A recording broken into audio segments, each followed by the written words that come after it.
What if the reason entire civilizations survived wars, sieges, and total collapse wasn't weapons or strategy, but food? More specifically, forgotten foods. Today we're looking at the Lost Superfoods, a book that uncovers over 126 long-lasting survival foods that help people endure some of the darkest periods in human history. But this isn't just about recipes.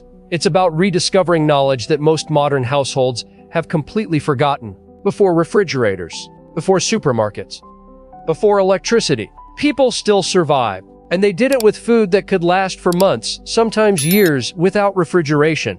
The core idea behind the Lost Superfoods is simple. Throughout history, families developed preservation techniques out of necessity. Wars disrupted supply chains, winters cut off villages, empires collapsed, and yet people managed to feed their families using shelf-stable methods that required nothing more than time-tested techniques. Inside the book, you'll find stories and step-by-step guides inspired by real historical survival moments. For example, there's the food that helped people survive the siege of Leningrad during World War II.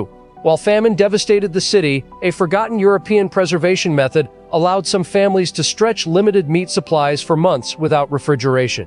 Then there's a type of long-lasting bread developed by indigenous tribes in North America when food sources disappeared. Just 4 basic ingredients, no modern appliances, and it provided stable carbohydrates during starvation conditions.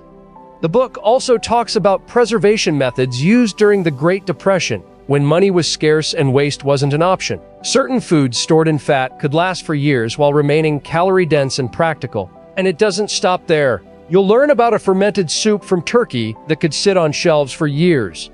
A portable soup that reportedly helped sustain early American expeditions.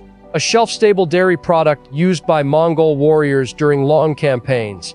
And preservation techniques used in Britain during World War II blackouts when power grids were destroyed. The pattern is clear. Every time history faced disruption, food innovation followed. The interesting thing about the Lost Superfoods is that it doesn't present these as myths or legends. It breaks down how they were made, step by step, with photos, with ingredient lists, with storage explanations.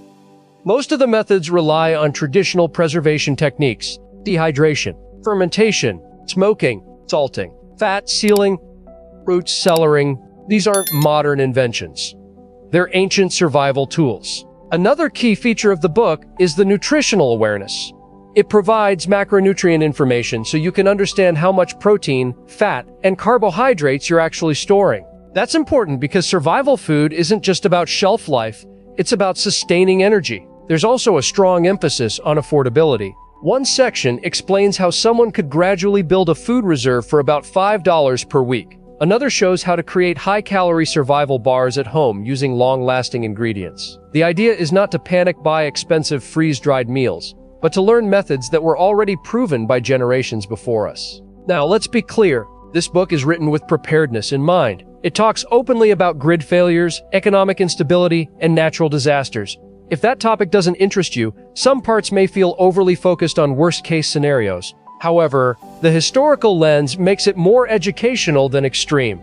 It reads more like a forgotten food history manual than a fear-based survival pitch. There are also 2 digital bonuses included, one about building a year-round underground greenhouse, and another covering self-sufficiency projects inspired by early 1900s households. So who is this really for? It's for people who are curious about historical survival methods, want practical food security knowledge, prefer traditional skills over modern dependency, like self-reliance and preparedness, or simply want to understand how humans survived before modern systems. It's not a gourmet cookbook, it's not a diet plan, and it's not promising instant results. What it offers is knowledge that helped people survive wars, famines, economic crashes, and long winters. We live in a world where most people rely entirely on supply chains they don't control, and history has shown repeatedly that those systems can fail. The question is not whether disaster is guaranteed.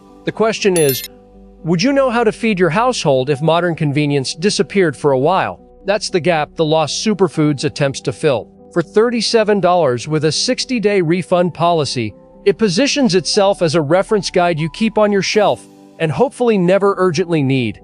But if you do, the knowledge is there. At minimum, it reconnects you with forgotten techniques that shaped human survival for centuries. If you'd like to check it out, I'll leave the official link in the description. Thanks for watching and see you in the next video.